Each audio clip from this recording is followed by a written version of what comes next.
17h50, c'est l'heure de retrouver Robert Ménard et son invité ce soir, l'historien et spécialiste de l'Afrique, Bernard Lugan, pour parler évidemment de la situation en Côte d'Ivoire. Bernard Lugan, bonsoir. Avant de venir à la situation aujourd'hui, en quelques mots, on entend ici et là, au fond, tout le monde a triché, on ne sait pas qui est le vrai gagnant des élections. C'est vrai ou c'est pas vrai? Ou c'est bien M. Ouattara qui a gagné les élections? Écoutez, si l'on reprend le résultat des élections municipales de 2002 et le premier tour de ces présidentielles, il est bien évident que M. Ouattara a gagné. C'est tout simple. C'est pas discutable, ça? Non, mais l'on pouvait annoncer ces résultats avant les élections, puisque les élections africaines sont toujours de l'ethnomathématique. Donc à partir du moment où l'on connaît les alliances ethniques ou tribales... Ça donne automatiquement le résultat. Ça veut dire que ce n'est qu'un vote ethnique? Absolument, à 2-3% près. Reprenez les élections municipales de 2002, vous avez le résultat des présidentielles d'aujourd'hui. Et c'est aussi simple que ça? Absolument. Toute l'Afrique est simple, mais seulement il faut être loin de l'idéologie, il faut venir au réel. Seulement, l'idéologie universaliste refuse de voir qu'il y a encore des gens enracinés.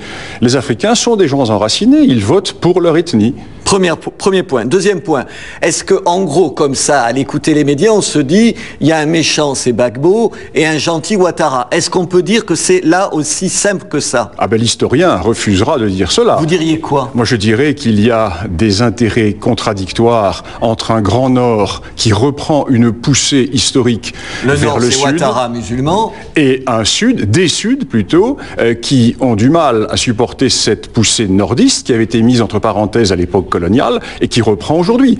À l'époque d'Houphouët-Boigny, tout ceci avait été calmé par la forte personnalité d'Houphouët-Boigny, et aujourd'hui, les grands rapports ethniques de la longue durée historique africaine reprennent. Je comprends. Reste quand même qu'on a tous en tête les massacres de Yopougon après l'élection de M. Gbagbo. C'est pas un tendre, M. Gbagbo, quand même. Ah, je ne défends pas M. Gbagbo, je ne suis pas Je vous pose la question. Je ne suis ni M. Roland Dumas, ni Maître Vergès. Non, je constate, moi je suis historien, je constate, vous me demandez une analyse, je vous fais cette analyse. Ce n'est pas une affaire économique, ce n'est pas une affaire politique, ce n'est pas une affaire religieuse, c'est une affaire ethnique et également religieuse ensuite, mais ethnique. Et M. Ouattara, c'est vraiment le candidat des Occidentaux qui est manipulé par les Occidentaux, ou là encore, c'est une vision un peu caricaturale des choses? Monsieur Ouattara, aux yeux d'une grande partie de l'opinion publique ivoirienne et aux yeux d'une grande partie de l'opinion publique africaine, apparaît comme le candidat des Occidentaux et du FMI. Et chaque attaque... Mais là, en l'occurrence, il est le candidat ivoirien, puisque vous nous dites il a bien été élu. Donc, dire c'est le candidat, la marionnette, en plus, comme il a été un responsable du FMI, la marionnette des Occidentaux, c'est faux. Mais je ne vous le dis pas. Vous me posez une question, je vous réponds. Je vous dis pour une grande partie de l'opinion publique africaine. Il est perçu comme ça. Absolument. Pour vous. Et d'ailleurs, M. Gbagbo joue cette carte. Mais est-ce qu'on peut dire ça de M. Ouattara ou pas? Vous le diriez, vous? Non, je ne dirais pas cela. Je dirais que M. Ouattara a moins... je dirais que M. Ouattara n'a aucune chance de s'imposer tout seul dans le Sud. Il a besoin des Occidentaux. Tout à fait. Alors, on arrive maintenant à qu'est-ce qu'on va bien pouvoir faire. Alors, il y a plusieurs options. Les sanctions économiques, ça peut être efficace? Non. Ça sert à rien? À rien du tout. Les menaces, les ultimatums, on a celui de M. Sarkozy, vous vous rappelez, je vous donne 48 heures pour partir ou la fin de la semaine. Est-ce que ça peut avoir une efficacité? Tout le monde rigole. Sur place? Ah, tout le monde rigole, oui. Et M. Ouattara lui-même n'y croit pas? M. Ouattara est accroché au soutien des Occidentaux et il fait tout. M. Ouattara sait très bien que chaque jour qui passe renforce M. Gbagbo. Donc M. Ouattara n'a qu'une seule solution, c'est réussir à faire entrer dans le jeu une intervention militaire, qui est de plus en plus difficile. On y arrive. L'embargo, est-ce que là c'est une solution? Parce qu'on l'a envisagé aussi, vous vous rappelez, on va les empêcher de vendre, on va les prendre à la gorge, asphyxier économiquement le pouvoir de M. Gbagbo. Ça vous semble pas possible? C'est du pipeau. Pourquoi? Parce que M. Gbagbo a de nombreux alliés en Afrique. Il n'est pas aussi seul qu'on le dit? Mais pas du tout. M. Gbagbo est soutenu par un pays très puissant de la région qui est l'Angola.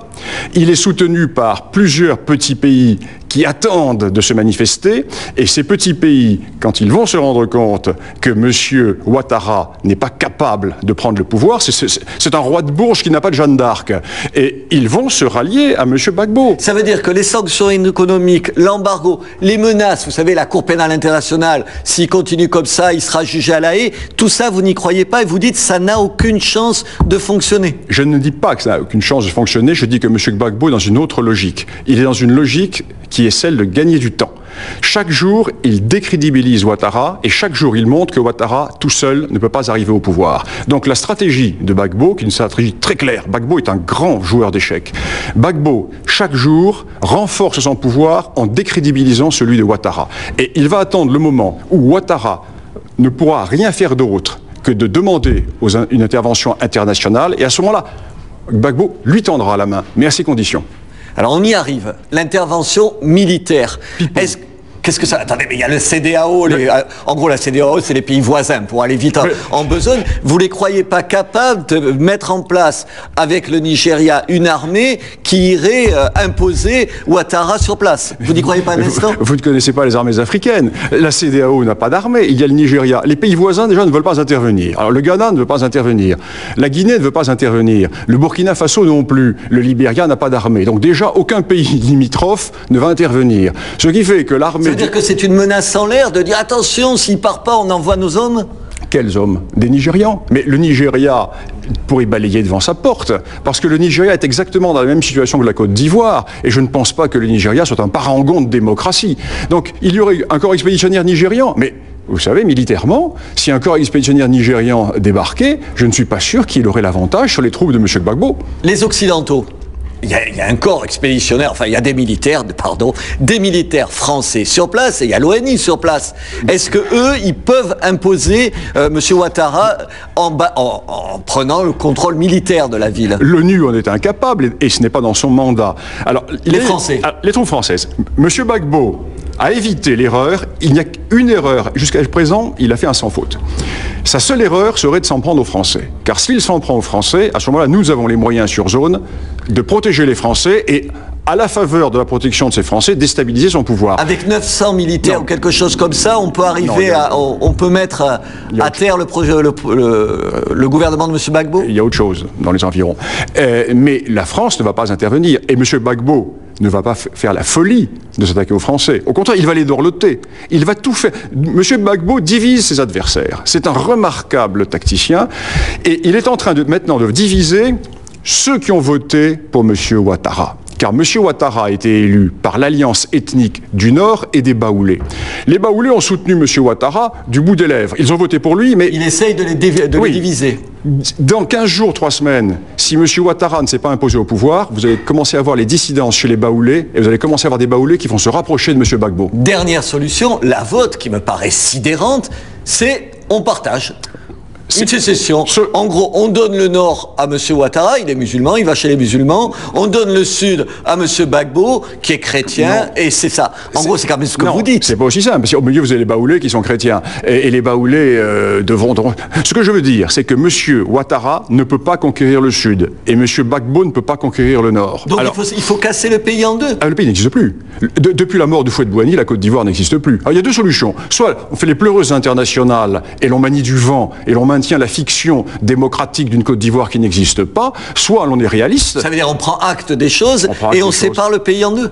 On laisse la séparation. Depuis 2002, le pays est séparé en deux. Ça veut dire qu'on va faire exploser la moitié des pays d'Afrique. Regardez un référendum au Soudan la semaine prochaine. Le Sud-Soudan va se séparer du Nord-Soudan. Il y aura un jour ou l'autre une séparation du sud du Nigeria, du nord du Nigeria. Il est évident que la longue durée africaine reprend le pouvoir sur nos chimères démocratiques et philosophiques occidentales. Derrière tout ça, ça ne veut pas dire que ça peut embraser ce conflit aujourd'hui en Côte d'Ivoire, toute cette partie de l'Afrique? Oui, parce que la Côte d'Ivoire est un pivot. La Côte d'Ivoire est le point de rencontre des 4 grands ensembles ethniques de l'Afrique de l'Ouest, et s'il y a une crise grave en Côte d'Ivoire, tout va claquer. C'est une grenade dégoupillée. C'est pour cela que la seule solution raisonnable pour éviter un embrasement, c'est de prendre compte d'une partition qui existe depuis 2002. Nous vivons dans l'état de partition depuis 2002. C'est ce que vous conseilleriez à M. Sarkozy? Il ne faut pas intervenir militairement et il faut appuyer une sécession. Je n'ai rien à conseiller, M. Sarkozy ne me consulte pas. Mais si vous pouviez lui donner un conseil, c'est celui-là. Je dirais de laisser faire l'Afrique, de laisser la longue durée africaine et surtout d'oublier nos modes occidentales, philosophiques, démocratiques, les droits de l'homme et l'ingérence humanitaire. Bernard Lugan, merci. Merci, David. Merci messieurs et à demain Robert.